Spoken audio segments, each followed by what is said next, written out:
Bien, buenos días, que el Señor les continúe bendiciendo.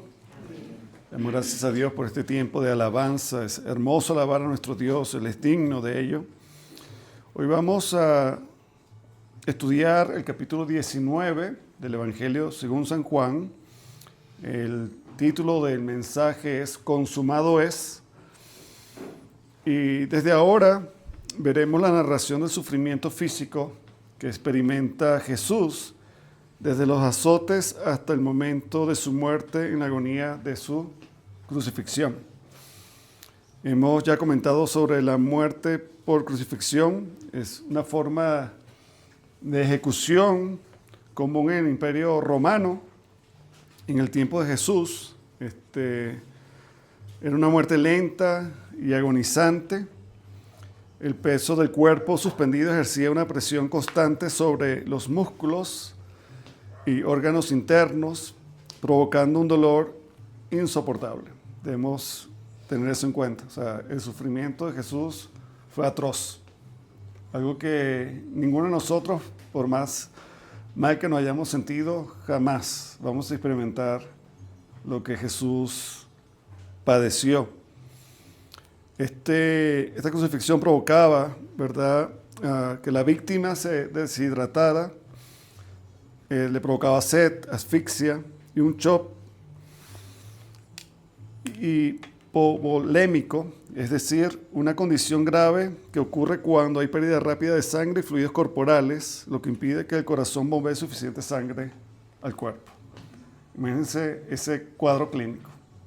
Horrible. Eso todo el Señor lo sufrió por cada uno de los que había de salvar. Y si tú y yo estamos aquí y hemos aceptado a nuestro Señor Jesucristo como único y suficiente Salvador, todo eso sufrió por nosotros. Y le damos gracias a Dios por lo que Él hizo por nosotros, porque realmente éramos nosotros los que merecíamos ese tipo de castigo, y no el inocente, ¿verdad?, el que no había cometido pecado. Entonces la muerte de nuestro Señor Jesucristo por nuestro pecado es un elemento esencial en su obra redentora. Así Dios lo planeó desde la eternidad, de que Jesucristo iba a venir, se iba a ser hombre, o sea, iba a tomar un cuerpo humano, iba a vivir obedientemente, cumpliendo perfectamente la ley, y en el tiempo señalado iba a dar su vida. Él mismo iba a dar su vida, no se le iban a quitar, sino que Él mismo iba a dar su vida por los que el Padre le dio. Hemos estudiado ya en el Evangelio de Juan que cada uno de los creyentes es un regalo que el Padre da al Hijo. Y por esas ovejas que tenían en ese tiempo judíos y después los que habían de creer, que éramos nosotros los gentiles, el Señor iba a dar su vida en rescate. Y le damos gracias a Dios por ello. Entonces vamos a leer el capítulo 19 que nos corresponde hoy. San Juan, capítulo 19.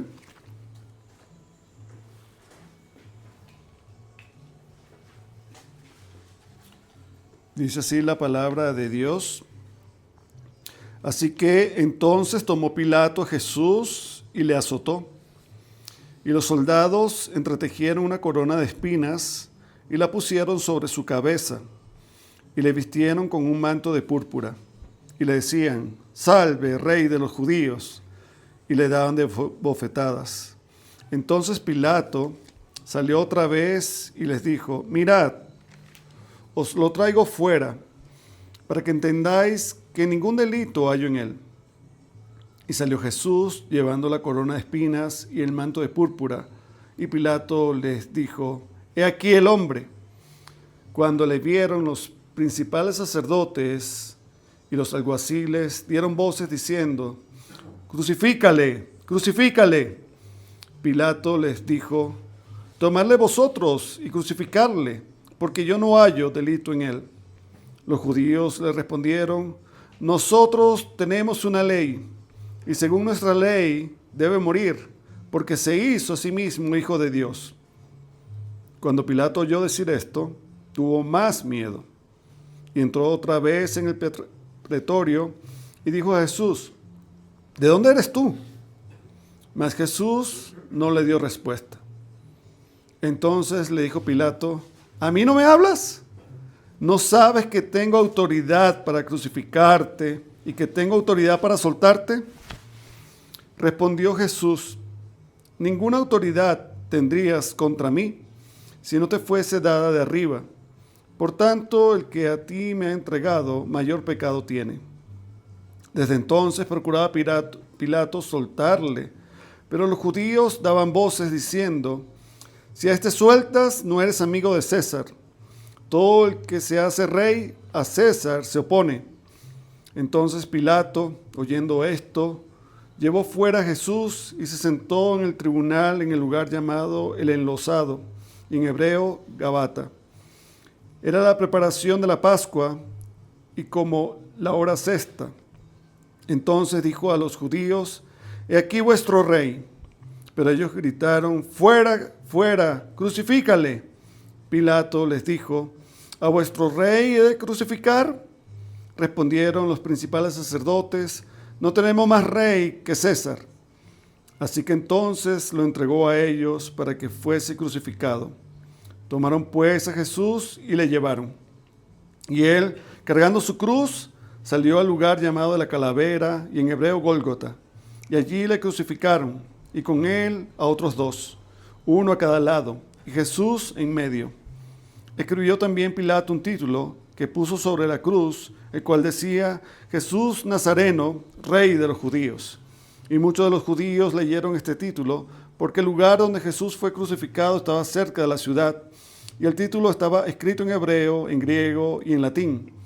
Dijeron a Pilato los principales sacerdotes de los judíos: no escribas Rey de los Judíos, sino que él dijo: soy Rey de los Judíos. Respondió Pilato: lo que he escrito, he escrito. Cuando los soldados hubieron crucificado a Jesús, tomaron sus vestidos e hicieron 4 partes, uno para cada soldado. Tomaron también su túnica, la cual era sin costura, de un solo tejido de arriba a abajo. Entonces dijeron entre sí: no la partamos, sino echemos suerte sobre ella, a ver de quién será. Esto fue para que se cumpliese la escritura que dice: repartieron entre sí mis vestidos y sobre mi ropa echaron suertes. Y así lo hicieron los soldados. Estaban junto a la cruz de Jesús su madre y la hermana de su madre, María, mujer de Cleofas, y María Magdalena. Cuando vio Jesús a su madre y al discípulo a quien él amaba, que estaba presente, dijo a su madre: mujer, he ahí tu hijo. Después dijo al discípulo: he ahí tu madre. Y desde aquella hora el discípulo la recibió en su casa. Después de esto, sabiendo Jesús que ya todo estaba consumado, dijo para que la escritura se cumpliese: tengo sed. Y estaba allí una vasija llena de vinagre. Entonces ellos empaparon en vinagre en una esponja y poniéndola en un hisopo, se la acercaron a la boca. Cuando Jesús hubo tomado el vinagre, dijo: consumado es. Y habiendo inclinado la cabeza, entregó el espíritu. Entonces los judíos, por cuanto era la preparación de la Pascua, a fin de que los cuerpos no quedasen en la cruz en el día de reposo, pues aquel día de reposo era de gran solemnidad, rogaron a Pilato que se les quebrase las piernas y fuesen quitados de allí. Vinieron pues los soldados y quebraron las piernas al primero, y asimismo al otro que había sido crucificado con él. Mas cuando llegaron a Jesús, como le vieron ya muerto, no le quebraron las piernas. Pero uno de los soldados le abrió el costado con una lanza, y al instante salió sangre y agua. Y el que lo vio da testimonio, y su testimonio es verdadero, y él sabe que dice verdad, para que vosotros también creáis. Porque estas cosas sucedieron para que se cumpliese la escritura: no se ha quebrado hueso suyo. Y también otra escritura dice: mirarán al que traspasaron. Después de todo esto, José de Arimatea, que era discípulo de Jesús, pero secretamente por miedo de los judíos, rogó a Pilato que le permitiese llevarse el cuerpo de Jesús, y Pilato se lo concedió. Entonces vino y se llevó el cuerpo de Jesús. También Nicodemo, el que antes había visitado a Jesús de noche, vino trayendo un compuesto de mirra y de aloes, como 100 libras. Tomaron pues el cuerpo de Jesús y lo envolvieron en lienzos con especias aromáticas, según es costumbre sepultar entre los judíos. En el lugar donde había sido crucificado había un huerto, y en el huerto un sepulcro nuevo, en el cual aún no había sido puesto ninguno. Allí pues, por causa de la preparación de la Pascua de los judíos y porque aquel sepulcro estaba cerca, pusieron a Jesús. Amén. Vamos a orar pidiendo sabiduría, ¿verdad? Que Dios nos dé la capacidad de comprender la verdad que Dios desea revelarnos hoy. Amado Padre Celestial, venimos delante de tu presencia una vez más para darte gracias, Señor, por tu hermosa palabra, por tu poderosa palabra, Señor. Te damos gracias por tu Santo Espíritu que nos has dado, Señor, el cual nos enseña estas verdades que están escritas, Señor, porque son tu palabra y nos hace comprenderlas, Señor. Te pedimos sabiduría, discernimiento, Señor, comprensión, para entender, Señor, lo que tú has de enseñarnos hoy. Te damos las gracias y alabamos tu nombre. En Cristo Jesús. Amén. Amén.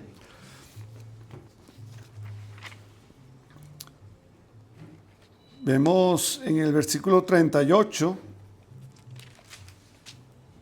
del capítulo 18, ¿verdad? Esa última parte, dice Pilato, yo no hallo en él ningún delito. Por más que lo había examinado, Pilato no halla en Jesús algo digno de muerte. Y como les digo, para entender completamente la cronología de los sucesos, de los hechos que acontecieron durante todo este tiempo, desde que arrestaron a Jesús hasta su crucifixión, para tener todo el panorama, yo les he invitado y les sigo animando a que puedan leer los textos paralelos en los otros evangelios, en los evangelios sinópticos. Y si nosotros vamos un momento a Lucas, capítulo 23, Lucas capítulo 23, del 6 al 12, vemos que nos dice este evangelio que Pilato, ¿verdad?, al escuchar que Jesús era Galileo, acordó entonces como zafarse, lavarse las manos en ese momento, porque él no quería involucrarse con este hombre, pues lo consideraba inocente, pero lo manda a Herodes. Y fíjense lo que dice Lucas 23, versículos 6 al 12. Entonces Pilato, oyendo decir Galilea, preguntó si el hombre era Galileo. Y al saber que era de la jurisdicción de Herodes, le remitió a Herodes, que en aquellos días también estaba en Jerusalén. O sea que coincidieron, pero todo esto sabemos que no es casualidad, es obra de Dios. Y dice que en aquellos días también estaba en Jerusalén. Herodes, viendo a Jesús, se alegró mucho, porque hacía tiempo que deseaba verle, porque había oído muchas cosas acerca de él. O sea, ya Jesús era un personaje influyente, famoso. Ya Herodes, ¿verdad? El tetrarca, que estaba ahí, gracias, exacto, quería conocer a Jesús, había escuchado de todo lo que había hecho, otra vez los milagros, la resurrección de Lázaro, y él quería conocer personalmente a Jesús, y por eso dice aquí el evangelio que se alegró mucho,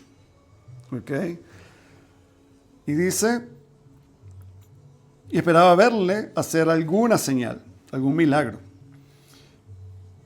No porque había creído en él, no porque creía en la verdad, sino simplemente dice, bueno, yo también quiero ver con mis ojos un milagro que él haga. Era más que todo como un espectáculo lo que esperaba Herodes. Y dice, y le hacía muchas preguntas, pero él nada le respondió. O sea, Jesús no le respondía a Herodes. Y estaban los principales sacerdotes y los escribas acusándole con gran vehemencia. Entonces Herodes con sus soldados le menospreció y escarneció, vistiéndole de una ropa espléndida, y volvió a enviarla a Pilato.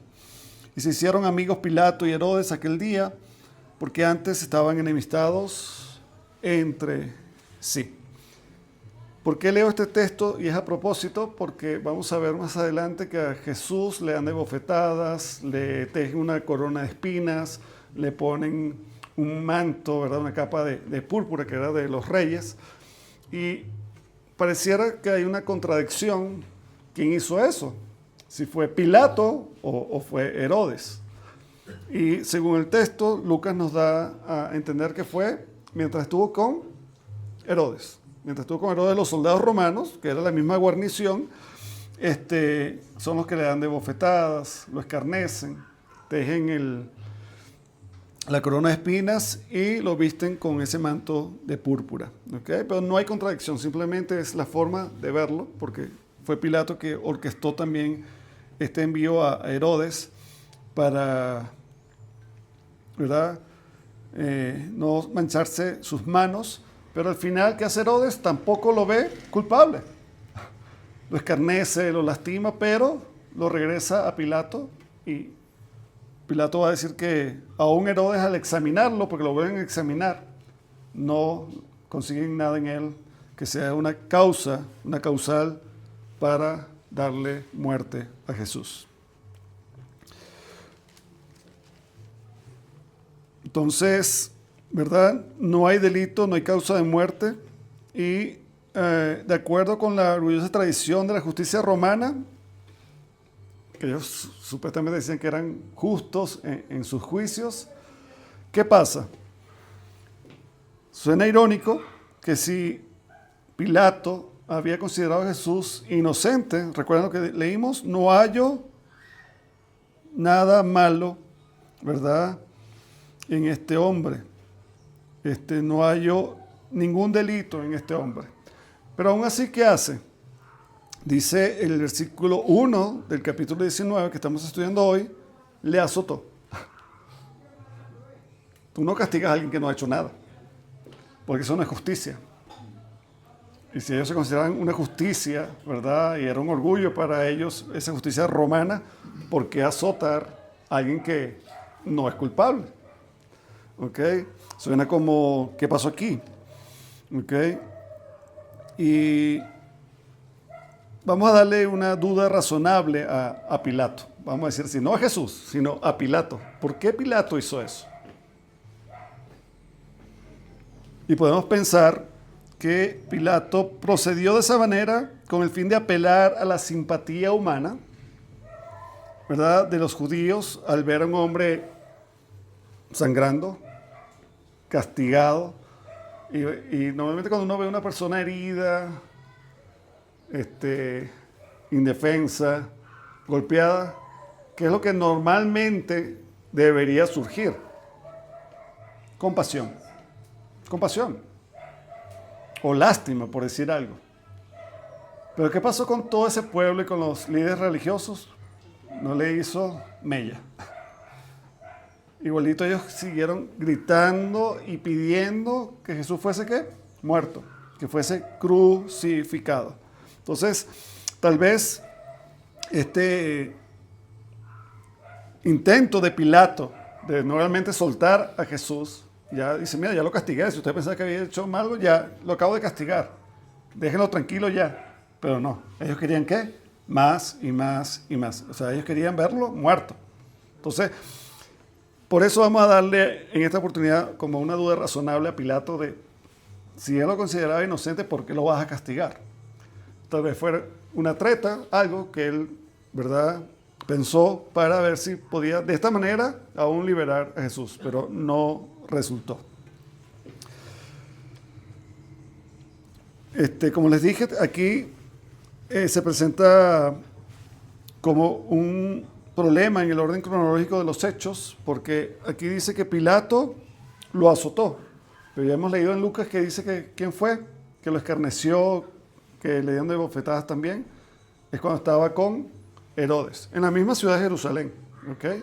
Y posiblemente en la misma guarnición de los romanos, ¿okay? Recuerden que cuando estudiamos que fue a casa de Anás, ese estaba como en este lado del palacio o del cuartel romano, y simplemente pasaba un pasillo y del otro lado, o sea, pasar a este cuarto, ya era la casa de Caifás.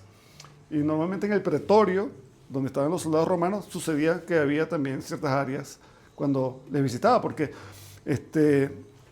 Pilato también estaba ahí como gobernador, pero normalmente históricamente se piensa que no era su residencia, no era su casa, él simplemente había llegado ahí y se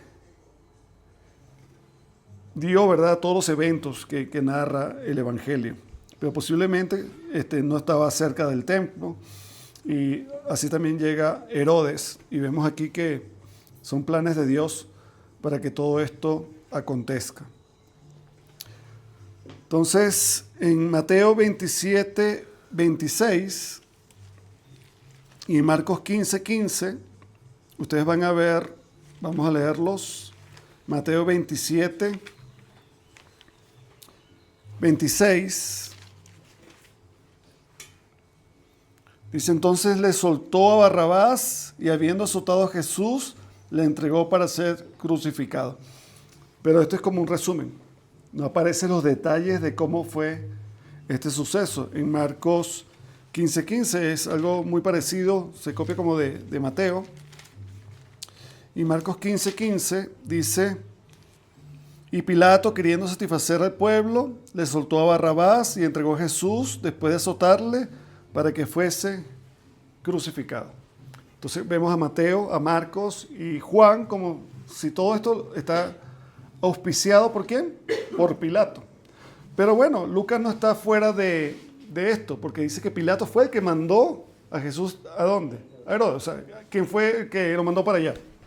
Fue Pilato. O sea, al final, el responsable de todo este traslado, de lo que iba a suceder, fue orden de Pilato. ¿Okay? Entonces no hay contradicción, simplemente una cosa complementa la otra. ¿Okay? Por si acaso alguien dice, no, es que la Biblia tiene contradicción. No, no hay contradicción. Simplemente un evangelio complementa, ¿verdad?, la narración de ese hecho, lo ve de otro punto de vista. ¿Okay? Porque hay muchas cosas que Juan menciona que los otros evangelios omiten. ¿Okay? Por lo menos vamos a ver al final cuando aparece ese letrero. Ninguno de los otros evangelios habla de que hubo un letrero y en 3 idiomas. ¿Okay? Entonces son cosas importantes que Juan, que estaba presente, porque es el discípulo que estaba presente, ¿verdad? Muy cerca del Señor, desde que lo arrestaron, ¿se acuerdan? Él entró a la casa, era conocido el sumo sacerdote, ahora está junto a la cruz cerca de su madre. Juan es el que estuvo siempre cerca del Señor, por eso el que Jesús dice amaba. Y es por eso que también después vamos a ver que le entrega a cargo, porque él se iba a ir, ya no podía hacerlo, iba a dejar a Juan, el discípulo amado, el cuidado de ¿quién? De su madre. ¿Okay? Lo que es relevante no es en qué lugar o cuándo ocurrió estos hechos del azote de Jesús, ¿okay? Sino que eso fue lo que aconteció y seguían lastimando físicamente a Jesús. Ya sabemos que había heridas, habíamos hablado de unas heridas emocionales y todo, cuando Jesús había sido ¿qué? Traicionado por los suyos. Ya ahí comienza, como habíamos comentado, cuando uno sufre un daño así, emocional, ¿qué pasa con el cuerpo? Se siente también, se debilita, ya no tienes ganas, ya no tienes esas fuerzas, porque ya ese daño emocional te quita fuerzas. Pero sumado a eso, ¿qué pasó? Se ensañaron contra Jesús, lastimándolo severamente. Aún estos azotes, recuerden que ese castigo romano eran brutales. Y ese látigo de cuero tenía en sus extremos, ¿se acuerdan? Históricamente lo hemos hablado también aquí en otras oportunidades, tenía huesos rotos. Imagínense, por decir, el hueso del pollo, cuando usted lo pique, ¿cómo queda? No queda liso. No es como cuando usted despieza bien una carne de res y queda redondeado, como usted ve en las comiquitas que a los perritos el hueso está todo bien bonito, que no se lastima, sino que juega con él, no. Era filoso. Cuando usted parte el hueso queda un filo. Imagínense ese filo siendo lanzado al cuerpo, clavándose en la piel, penetrando y después alándola. Eso era un corte y se abría, se desgarraba la espalda completamente, músculos y todo. Entonces, esto era terrible. ¿Okay? Y eso no fue que le dieron de una sola vez, eso era azote y azote y azote, y tal vez 2 soldados. Le daba uno, después le daba el otro, mientras se sacaba, el otro le daba. Imagínense cómo quedaría el cuerpo del Señor Jesucristo. Lastimado. ¿Okay? Lastimado. Entonces, Vemos aquí la vileza, ¿verdad?, contra nuestro Señor Jesucristo por parte de los soldados romanos y que eran gentiles, ni siquiera eran de su pueblo, pero había una profecía que sería entregado a los gentiles. ¿Okay? Ya Dios había determinado usar a estas personas como instrumentos para cumplir su plan. Nada está sucediendo por casualidad, era el plan redentor que Dios había diseñado para nosotros, para salvarnos, pero eso nos debe llevar a razonar y a pensar la gravedad del pecado. Alguien siempre lo toma como algo, no es tan grave. Pero al ver el sufrimiento, ¿verdad? Si es proporcional el castigo con el delito, ¿cómo es el delito del pecado? Es sumamente grave.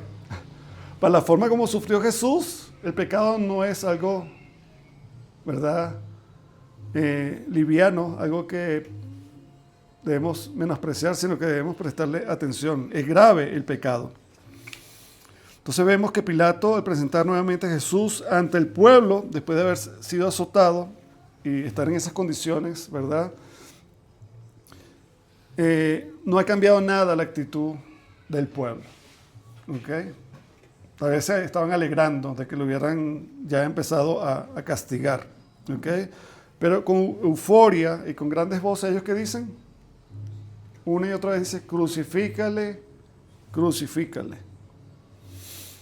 Pero cuando Pilato escucha, ¿verdad?, que la gente dice que él se había hecho, porque primero lo acusaban de sedición, ¿ok?, de que él se proclamaba ser un rey. Y todo eso era una acusación política, por decirlo así. ¿Ok? Pero cuando él escucha, ¿verdad?, que tiene que crucificarlo porque él se había hecho, o había dicho que era hijo de Dios, ¿qué dice la palabra de Dios? ¿Qué pasó con Pilato? Dice que tuvo más miedo. O sea, ya tenía miedo. Y la acción que dice ahí es que su miedo se incrementó.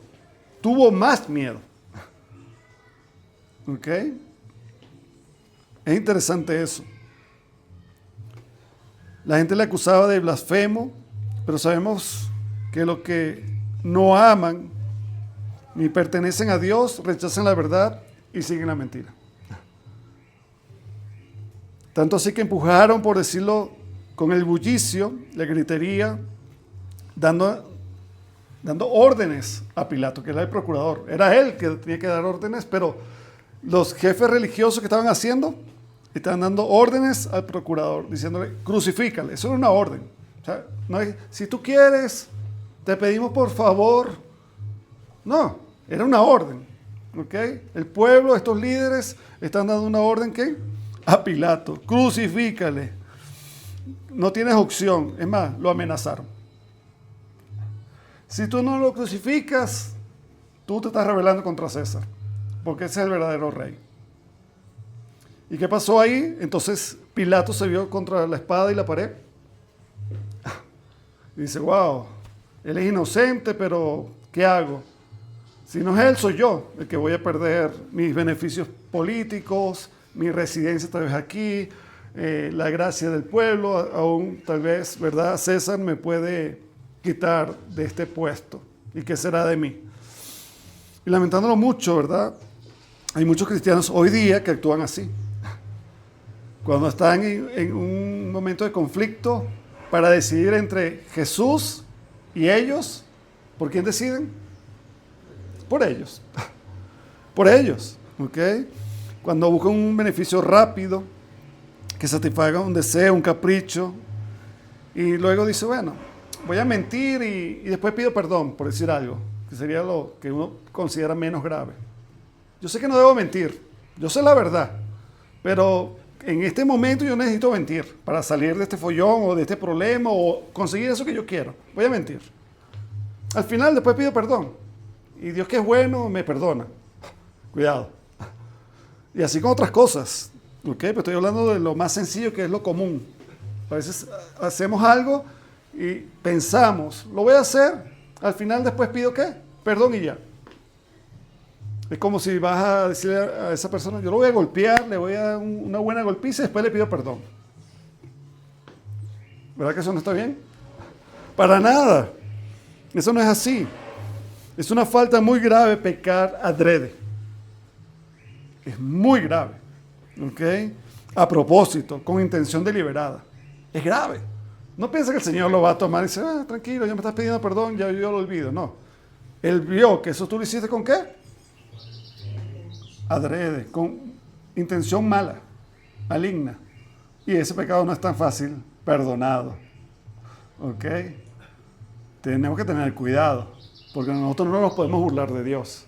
Dios perdona, Dios perdona. Yo hago esto y usted le pide perdón. No, no es así. Seamos cuidadosos, ¿ok? Hay causa y hay efecto. Y todo lo que el hombre siembra, eso segará. ¿Ok? Va a cosechar eso. Entonces, en el versículo 10 del capítulo 19,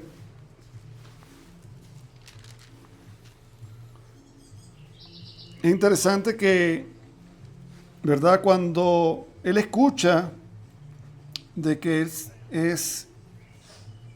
hace a sí mismo hijo de Dios, tiene temor y le pregunta, ¿de dónde eres tú? ¿De dónde eres tú? Y vemos que Jesús no responde a eso. Pero como para tratar de que él respondiese, lo amenaza. ¿Ok? Le dice, tú no sabes que yo tengo autoridad para crucificarte y que tengo autoridad para soltarte. Ahí responde Jesús. ¿Autoridad? ¿Qué autoridad tienes? La autoridad que tienes la recibes de Dios. Ni siquiera de César, que es otro hombre, sino la autoridad que tú tienes y lo que tú estás haciendo y lo que Dios está permitiendo no es por tu autoridad, es por la autoridad de arriba. Por eso él dice, ninguna, no una poquita. Porque uno puede decir, bueno, sí, él era el procurador, tenía algo. No. ¿Qué dice Jesús? Ninguna. Interesante. Nada, absolutamente nada. Ninguna autoridad tendrías contra mí si no te fuese dado de arriba, o sea, de su Padre. Por tanto, el que a ti me ha entregado, mayor pecado tiene. Y cuidado, a veces leemos eso y ¿a quién le echamos la culpa? ¿Quién le entregó? No digan Judas, porque Judas no entregó a Jesús a Pilato, lo entregó a los religiosos, que fueron los que dieron el dinero, ¿verdad? Por esa traición. Pero no fue Pilato el que lo entregó, Judas que lo entregó a Pilato. Fueron los religiosos, los sacerdotes y el pueblo que estaba ahí con ellos. Entonces, ¿qué dice Jesús? Ellos tienen mayor pecado. Ellos tienen mayor pecado. Y hay juicio, ¿verdad? Entonces, Jesús le señala que no es cierta esa afirmación que dice Pilato, porque él está limitado en su poder, en su autoridad. Pilato era impotente para hacer otra cosa que no fuese la voluntad de Dios. Y cada uno de nosotros no podemos hacer cosas que estén fuera de ¿qué? Del plan y del propósito de Dios. Usted puede decir, no, yo hago lo que quiero, si Dios quiere, pero si no, no lo vas a hacer. Pero logré hacer eso y yo sé que es contrario a Dios, pero vas a sufrir las consecuencias. Dios te lo permitió hacer, pero vas a sufrir ¿qué? Las consecuencias de eso. No es que te vas a salir con la tuya. Porque siempre se va a cumplir el propósito de Dios. Lo quieras tú o no lo quieras. Pero siempre se hace su voluntad. Siempre se hace su voluntad. Por eso es bueno estar, ¿verdad? De parte de nuestro Dios.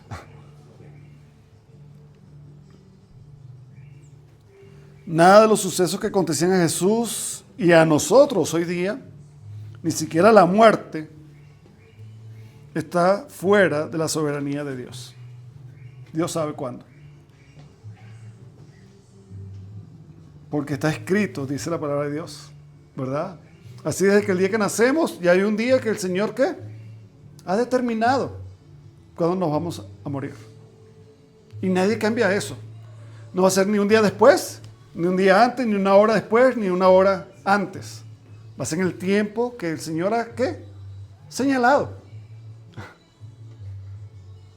es su soberanía, es su poder. Y nosotros debemos, ¿qué? Venir y descansar en Él. Porque las cosas van a suceder como Él quiere. Así sucedía en todo momento, ¿ok? Hemos estudiado cómo muchas veces estos hombres quisieron apresarle, cómo quisieron atraparle. ¿Y qué sucedió? No podían. ¿Por qué dice la palabra de Dios? No era la hora, no era la hora, no era el tiempo señalado. O sea que las cosas suceden cuando Dios quiere. Amén. A algunos no les gusta esto, pero es una verdad bíblica. ¿Ok? Aunque Pilato era culpable por sus acciones, el que entregó a Jesús, que ya dijimos quién era, tenía mayor pecado. ¿Ok? Y todos estos hombres que eran estudiosos, eruditos de la ley, que eran los religiosos, ¿por qué tienen mayor pecado? Siempre hay mayor pecado para el que conoce la ley. Yo le he contado aquí que a veces yo he estado en Caracas, en otra ciudad de Venezuela, y si un fiscal, un hombre de autoridad en esa área me para porque he cometido una infracción, él me dice, ¿y de dónde es usted? No, de la ciudad de usted. ¿Dónde queda eso? Ah, en el estado Miranda. Ah, está lejos. ¿Usted no sabía que? No, no sabía. Entonces, me perdona, simplemente me amonesta y dice, aquí no se debe hacer eso. Yo, perfecto, ya sé. Pero si soy de ahí, supone que estoy en Barquisimeto y soy de ahí, ¿qué me diría esa autoridad? Déjeme que usted tiene una infracción, una multa, porque usted sabe que eso no se debe hacer. Entonces, el que sabe algo y comete la falta es grave. ¿Ok? Por eso que al que mucho se le da, más se le exige. El que sabe más, no puede pasar como que, no, es que yo no sabía. Entonces, tal vez el pueblo era ignorante. Pero ¿qué pasa con los estudiosos de la ley? Si ellos habían estudiado la ley y habían estudiado los profetas, ellos sabían que iba a venir un Mesías. Y sabía todas las cosas que iban a suceder. Pero ellos aún así que lo rechazaron. Mayor pecado tienen. ¿Ok? Porque no eran sin culpa. Y lo entregaron, ¿verdad? No solamente que le negaron, no solamente que no le aceptaron, sino que lo entregaron a la muerte. O sea, iba de mal en peor. Todas sus acciones. Versículo 17. Dice, una vez Pilato cede y da la orden de la crucifixión, Jesús sigue sufriendo, pues ya habiéndole escarnecido mucho, y ya dijimos cómo era esa flagelación brutal de los romanos, ¿qué le ponen? Según dicen los otros evangelios, le ponen un madero, o llevaba la cruz. Algunos piensan que llevaba la cruz completa, otros dicen que era muy difícil llevar eso, a pesar que era pesada, tal vez lleva solo el travesaño, ¿verdad? Pero aún así, ¿qué pasaba con su espalda? No es que había ido a la playa a tomar un poquito de sol. Porque usted va a la playa y toma un poquito de sol. Si yo no me protejo, yo no me puedo poner ni siquiera una camisa. Del ardor que tengo. Imagínense una espalda completamente, ¿qué? Destrozada. Y ahí le pones un madero. Eso es insoportable. Por eso es lógico, a pesar de que Jesús era un hombre fuerte, de que a medio camino se desmorona, se cae, no puede seguir caminando. Y es por eso que agarran a Simón de Cirene, alguien que estaba ahí, y dice, lleva tú la cruz. Porque ya Jesús no podía dar ni un paso. No podía dar un paso. Imagínense el sufrimiento que tenía nuestro Señor Jesucristo. Y Él es llevado, ¿verdad?, al lugar de la crucifixión, ahí en el Gólgota.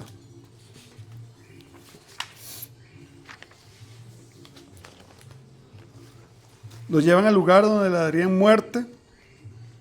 Y la crucifixión es el clímax, ¿verdad?, de la historia de la redención. Tenía que morir.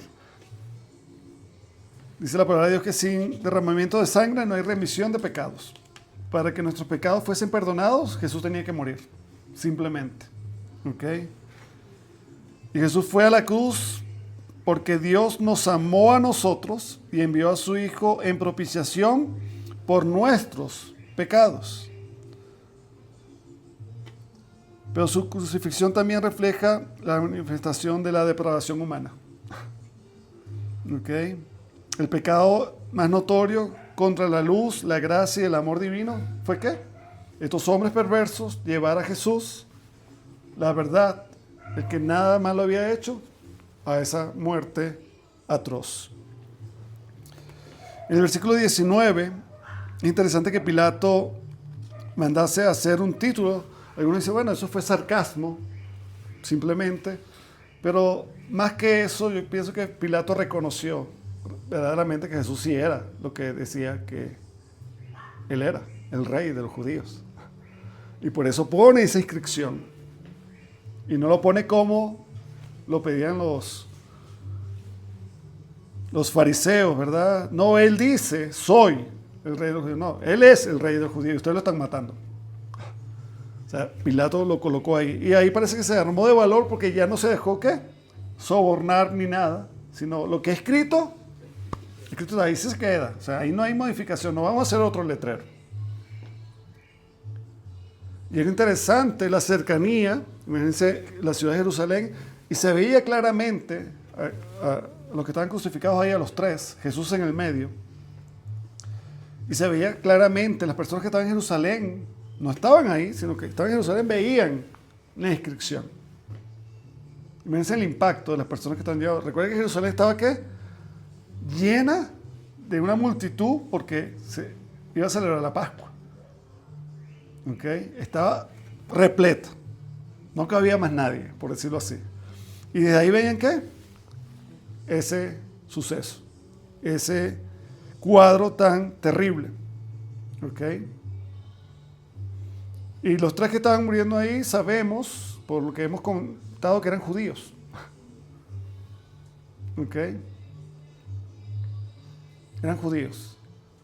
Pero todo se está cumpliendo de una manera tan hermosa que todo lo que el Señor enseñó en el Antiguo Testamento, siempre el cordero de la expiación y las muertes sucedían que fuera de la ciudad. ¿Y Jesús fue muerto qué? Fuera de Jerusalén.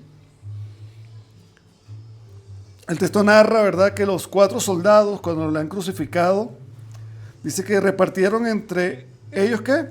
Las pertenencias de Jesús. Eso no es como hoy día, ¿verdad? Que usted, bueno, tengo unos zapatos o unas sandalias y se me dañaron y voy a la tienda y si tienes plata te compras otra. Allá era difícil esas cosas, la economía era difícil. Y para los soldados romanos también, no todos eran pudientes. Entonces, ¿qué pasó con las pertenencias de Jesús? Supongamos sus sandalias, el turbante, el manto, el cinturón. Se lo quedaron, se lo repartieron. Uno tal vez se quedó con la sandalia, otro con la túnica, otro con la túnica, no, con el manto, otro con el turbante, otro con el cinturón. Pero ¿qué pasaba con la túnica? Que era la parte de abajo, o sea, eso es lo que se ponía primero. ¿Ok? Dice que era de una sola costura. Es interesante, porque Jesús tenía algo así. ¿Ok? Y normalmente si uno va al Antiguo Testamento, lo más parecido que tenían era el sumo sacerdote. El sumo sacerdote tenía una túnica de lino de una sola costura. Y los soldados consideraban esto tan valioso que no rompieron. Un pedazo de tela para ti, un pedazo de tela para ti, no sé, un paño, algo. No. Y dice, oye, no lo vamos a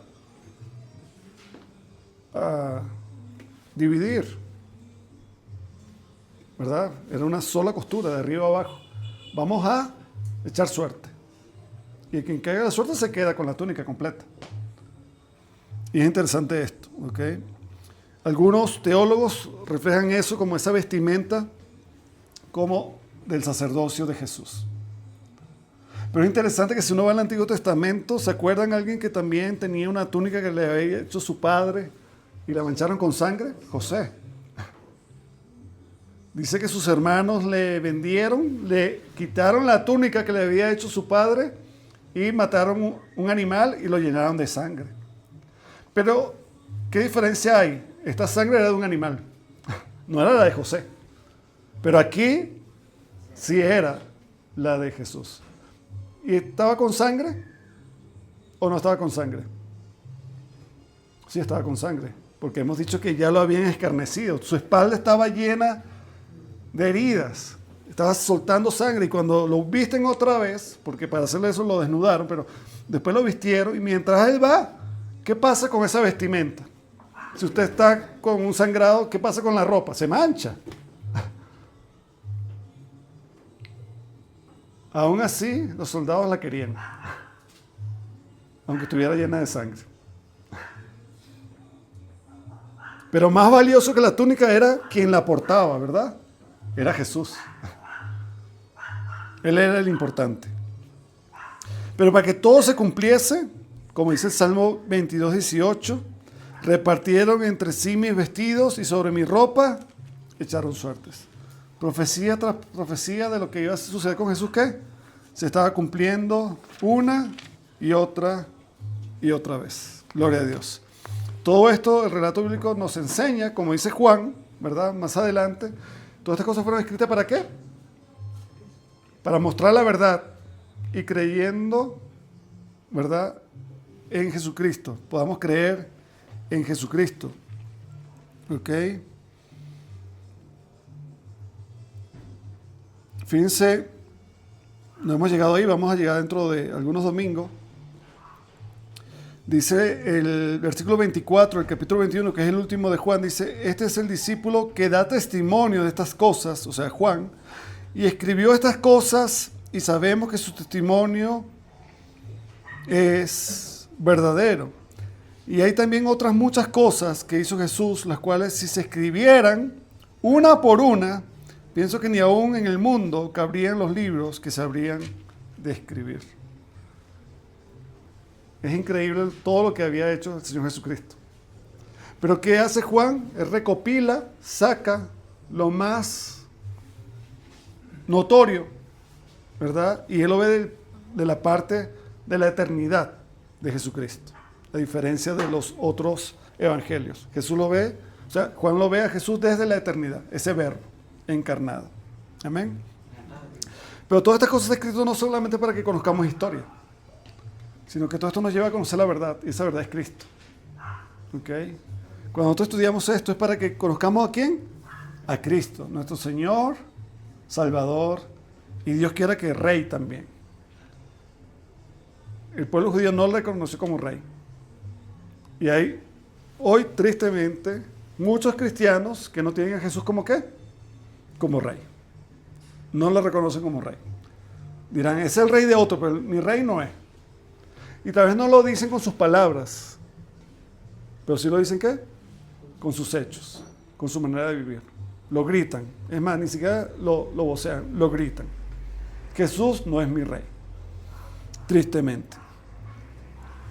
Entonces muchas personas traicionaron a Jesús y no le reconocieron como el Mesías, el ungido de Dios, encarnado, el Hijo del Hombre, el Hijo de Dios, el Hijo del Hombre como estaba profetizado en Daniel, el Hijo de Dios como se presenta Jesús, ¿verdad? Y con todo esto Jesús nunca se enojó con ellos. Es interesante. Aún con los romanos que lo estaban crucificando, ¿qué dicen los evangelios? ¿Qué hace Jesús? No les dice groserías. No les dice ninguna palabra que se note que él estaba molesto. Sino que él ora al Padre que le dice, Padre, por favor, perdónalos. Perdónalos. No saben lo que hacen. Tremendo eso. En medio de esta agonía de sufrimiento, ¿cómo se sentiría usted? ¿Cómo me sentiría yo? O sea, a veces yo, por lo menos, cuando alguien se me atraviesa conduciendo, ya, como que uno quiere decir algo. Y no es bendecirlo. Imagínense si te golpean, si te hacen sufrir de la manera como Jesucristo sufrió, pero es muy peculiar nuestro Señor Jesucristo, ¿verdad? Es único. ¿Qué hace Él? Él no maldice. Él no abrió su boca a proferir ninguna maldición. Y aún estando ahí siendo crucificado, esa tortura horrible con esos clavos, con ese dolor horrible, ¿qué le dice? Padre, perdónalos. Quiero que los perdones, Señor. Tremendo. Aprendemos al Señor Jesús eso, la misericordia. Así que en este último momento, ¿verdad? El Señor Jesús no dejó de expresar su amor. Y esto que les acabo de decir, Padre, perdónalos, está en Lucas 23:34. Versículo 30. Cuando Jesús hubo tomado el vinagre, dijo, consumado es. Esta frase solo aparece en este evangelio. Interesante. Eso, consumado es, solo está en el evangelio de Juan. Que es la traducción de tetelestai. Tetelestai. Es un término contable que significa pagado por completo. Pagado por completo. O sea, Jesús le está diciendo al Padre, porque Él expresa eso al Padre, consumado es. Padre, todo está pagado. Ya no hay deuda. ¿Pero qué deuda? La deuda del pecado. Porque murió Cristo por los pecados, pero no los suyos, sino los nuestros. O sea, su muerte fue el pago por nuestros pecados. Porque ¿qué dice la palabra de Dios? ¿Qué dice la ley? Todo aquel que infringe la ley morirá. Todo el que comete pecado morirá. Porque el pecado es infracción de la ley. Entonces, todo el que comete pecado debe morir. Porque ¿cuál es la paga del pecado? La muerte. ¿Sí? La paga del pecado es muerte. Entonces, ¿por qué murió Cristo? Para pagar la deuda del pecado. Pero él dice consumado es, tetelestai. Pagado por completo. ¿Ok? Jesús paga, ¿verdad?, el precio por la expiación, por el perdón de pecados, no de todos, cuidemos aquí. Ya hemos visto en algunos capítulos de este evangelio, en el capítulo 10, versículos 14 al 18, y en Juan 17, 20 al 22, recién, ¿verdad?, en su oración intercesora, que él ora por quién, por los suyos, por los apóstoles y por los que han de creer por la palabra de ellos. En Juan 10, que es cuando él habla del buen pastor, que dice, tengo mis ovejas y mi vida doy por mis ovejas. El buen pastor da su vida por sus ovejas, pero hay otras ovejas las que deben, ¿qué? A las que debo buscar, que también a ellas iba a salvar. Está hablando de los gentiles. Entonces, ¿por quién muere Cristo realmente? La doctrina teológica bíblica reformada, que es la correcta, nos dice que murió por todos, porque si hubiese muerto por todos, todos se salvan. Pero son los que creen en Él. Los que creen en Él son salvos. Y por eso murió Cristo. ¿Ok? Todo aquel que cree en Jesucristo será salvo. Y cuando Él cree, por esa persona murió Jesús. Fue un grito de triunfo. ¿Ok? No de derrota. Fue un grito de triunfo. Una proclamación de victoria. Consumado es. Versículo 35.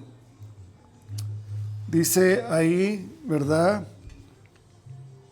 Y el que lo vio, o sea, Juan, da testimonio, y su testimonio es verdadero, y él sabe que dice verdad, para que vosotros también creáis. ¿Cuál es el propósito de decir la verdad? ¿Cuál es el propósito de dar a conocer a Cristo? Que creáis en Él. ¿Sí? Entonces nosotros somos llamados a dar ¿qué? Testimonio, a ser testigos fieles que hablen la verdad, para que las personas que escuchen la verdad, o sea, a Cristo, sean salvas. Sean salvas. Porque para eso sufrió y murió Jesús. Todo esto sucedió para que se cumpliese la Escritura, ¿verdad?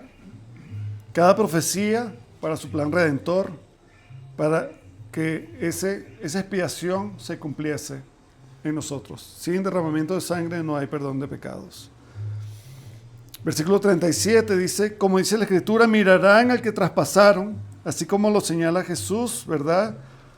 Era necesario que el hombre fuese levantado como la serpiente en el desierto. Pero no porque le adorasen. Dios no quería que se levantasen estatuas, imágenes para ser adoradas. Es más, Dios condenó eso después porque la gente conservó esa serpiente de bronce y estaba, ¿qué? En los lugares altos, adorándolo. Y Dios dice, ¿qué estás haciendo? Saca todo eso. Saca todas esas imágenes. ¿Ok? Simplemente era un simbolismo porque el pueblo estaba, ¿qué? Muriendo. ¿A causa de qué? Del castigo de Dios. Dios había mandado víboras, serpientes venenosas que estaban, ¿qué? Hiriendo al pueblo y todo el mundo estaba muriendo. ¿Cómo iban a salvarse? ¿Cuál era el antídoto? No había inyecciones, no había, ¿verdad? Llamar al 911 y que llegase alguien para poner inyecciones que hicieran un efecto, ¿verdad? Para detener el veneno. Pero Dios mismo, así como mandó el castigo, mandó también, ¿qué? La solución.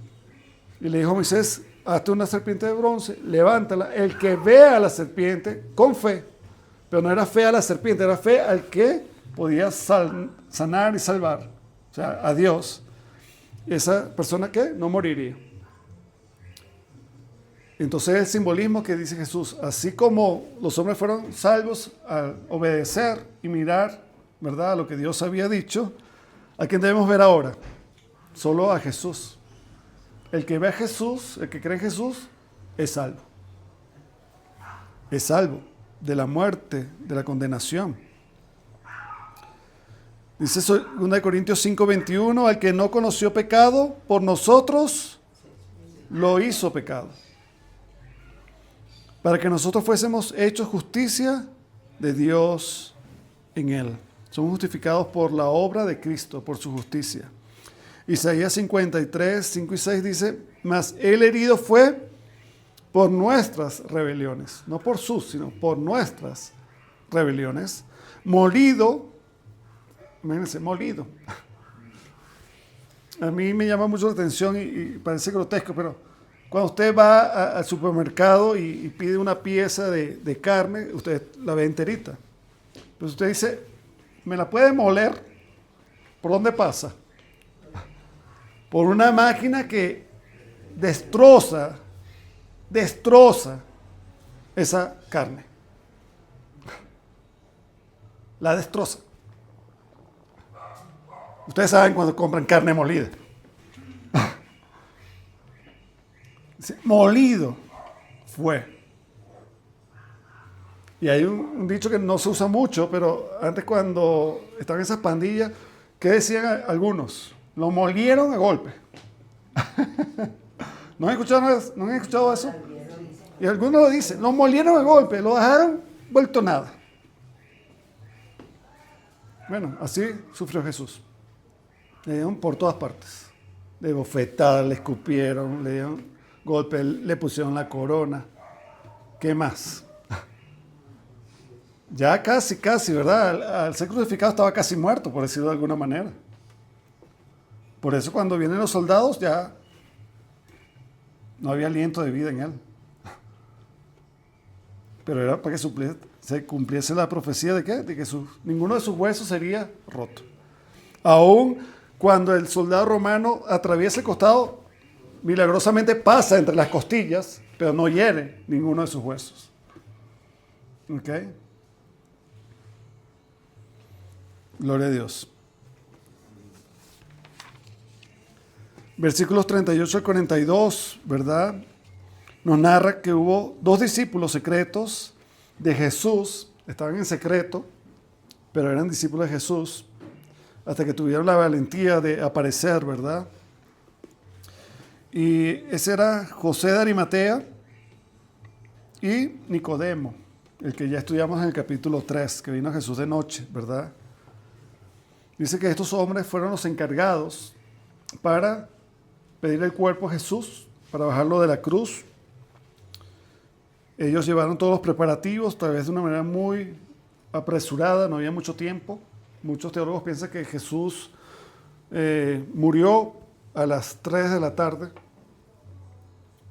A esa hora empezaron a hacer la diligencia para pedir el cuerpo de Jesús, lo bajaron y ya a las 6 terminaba la tarde de ese día, ya comenzaba la Pascua, no se podía hacer nada.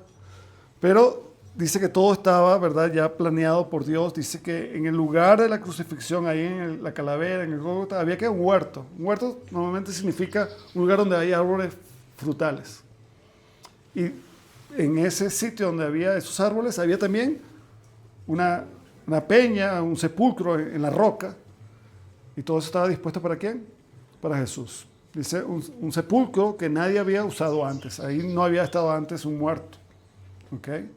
Entonces, a pesar de que la tradición judía para los delincuentes, los criminales, no era eso, tal vez era una fosa común, lo bajaban y los tiraban ahí, en una fosa común. Jesús no fue así. A Jesús lo bajaron, ¿verdad?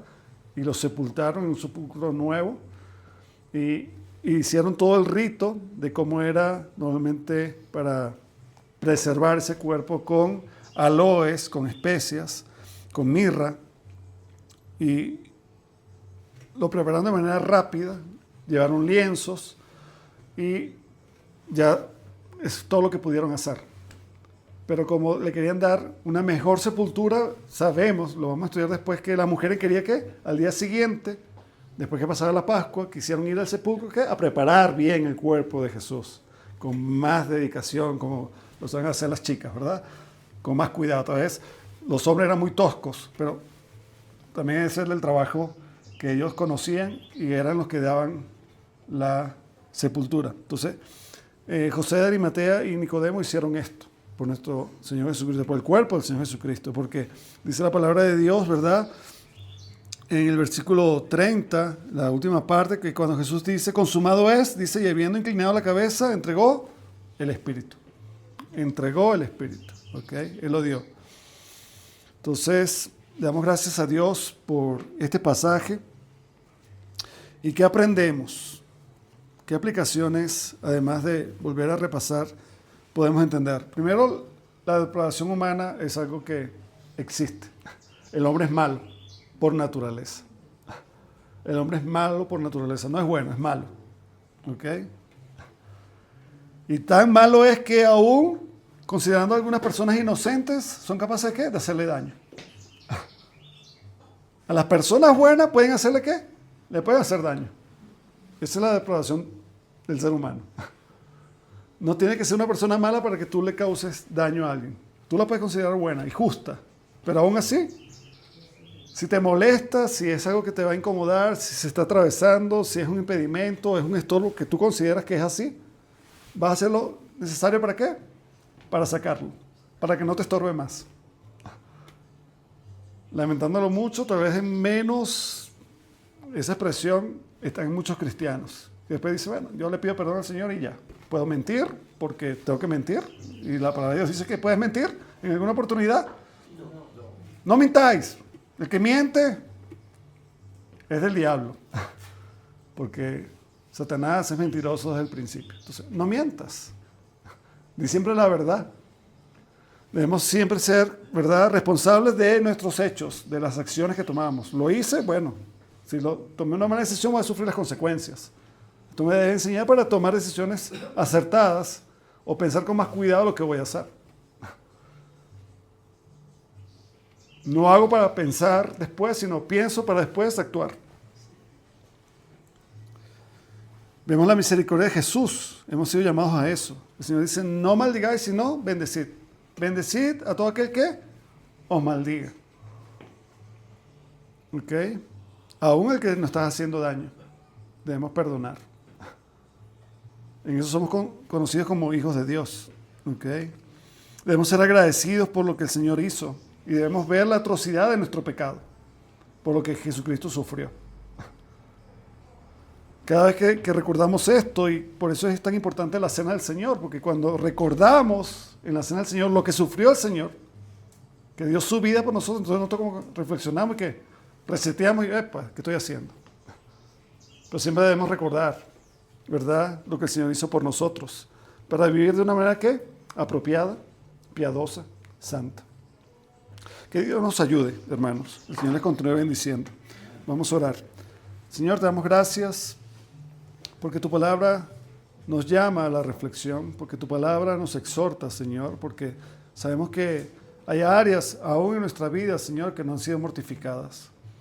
Queremos que seas tú ayudándonos, Señor, para que por medio de tu Santo Espíritu podamos, Señor, hacer morir toda obra de maldad.